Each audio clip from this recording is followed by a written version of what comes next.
All right, today we're diving headfirst into an epic adventure. We're going to cross the deserts and seas of ancient Egypt to follow the journey of a very special and very brave gazelle named Jubari. Have you ever felt that, that little pull to just see what's out there? What's over the next hill? Well, our story today is all about a character who feels that exact same thing. And boy, does it take him on an incredible journey. But hey, every great journey has to start somewhere, right? So first up, let's meet our hero and get to know the world he comes from. Okay, so this is Jubari. He's a young Dorcas gazelle from a place called Wadi El Jamal, way out in Egypt's eastern desert.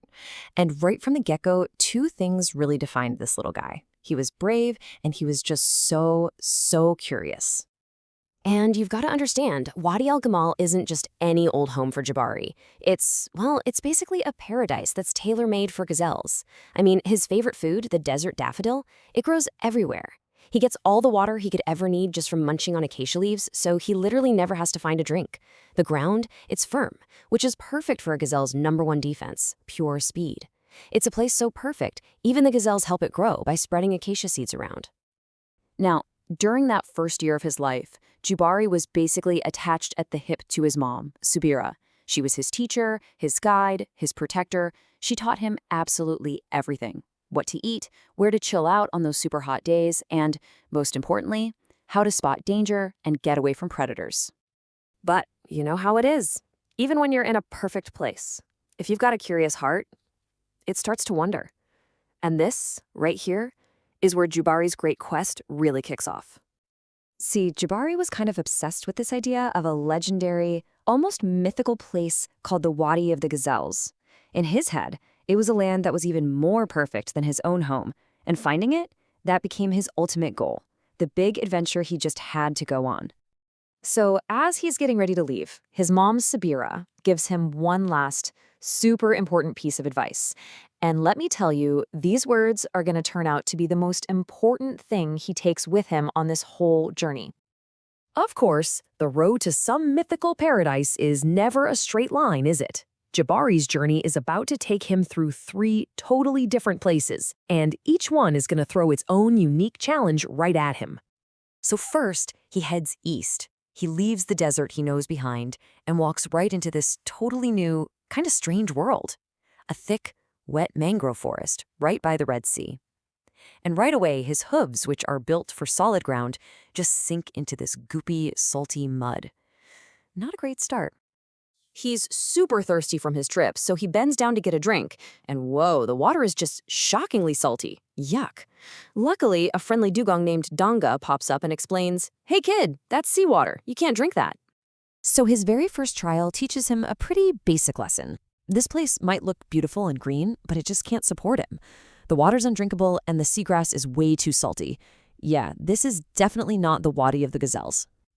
But he's not giving up that easy. Jubari keeps going, this time running north until he hits Ras Hankora Beach. And wow, it is a gorgeous stretch of soft white sand. For just a second, you can imagine him thinking, this is it, I found it.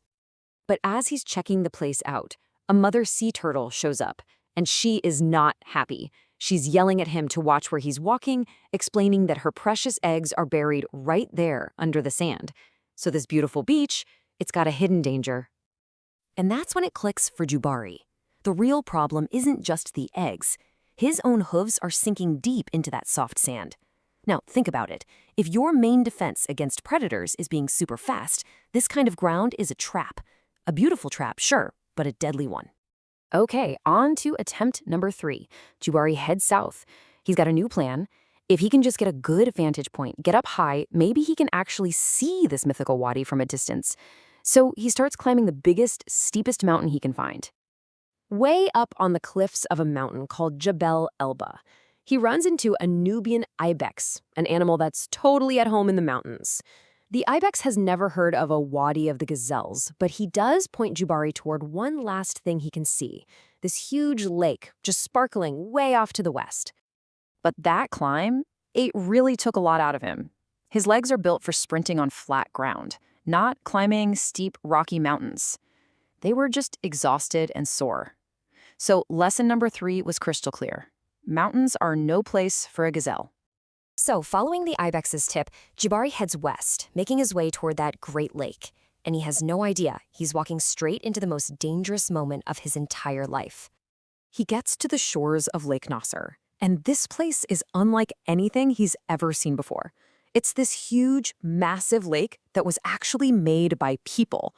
For a little desert gazelle like Jubari, this was like being on another planet. As he gets closer to the water, he sees what he thinks is just an old dead log floating nearby. No big deal. But then, as he gets a little closer, that log opens its eyes. It wasn't a log at all. It was a massive crocodile, perfectly hidden, just waiting.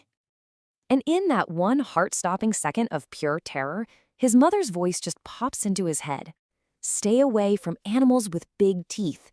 That one simple rule she taught him so long ago, it saved his life. He whips around and runs faster than he has ever run in his entire life. Jubari just ran, and he did not stop. And yeah, he was running from danger, for sure. But he was also running towards something, a really big realization. So did he ever find the mythical Wadi of the Gazelles? Nope. And in that way, you could say his quest was a total failure. But he came home with something way more important: wisdom. He'd been out there searching for a better place, and what he learned was just how valuable the place he already had really was. I mean, just think about it, right? The mangroves, way too salty, but back home, perfect food. The beach, the sand was way too soft, but back home, perfect ground for running for his life. The mountains were just too steep, but his home was perfectly safe. Every single one of his trials just proved how perfect a starting point really was. So when he finally made it back, he told his mom everything. He finally got it. His home wasn't just a home. It was the perfect home for him, a gazelle. And you can just imagine Sabira smiling, so happy that her brave, curious son had finally figured this out on his own. You know, Jubari's big adventure teaches us something really powerful. The perfect place isn't always some legendary paradise you have to go out and find. Sometimes it's the place where you specifically are built to thrive. And that kind of leaves us with one last question to chew on. What are the things that make your home the perfect place for you?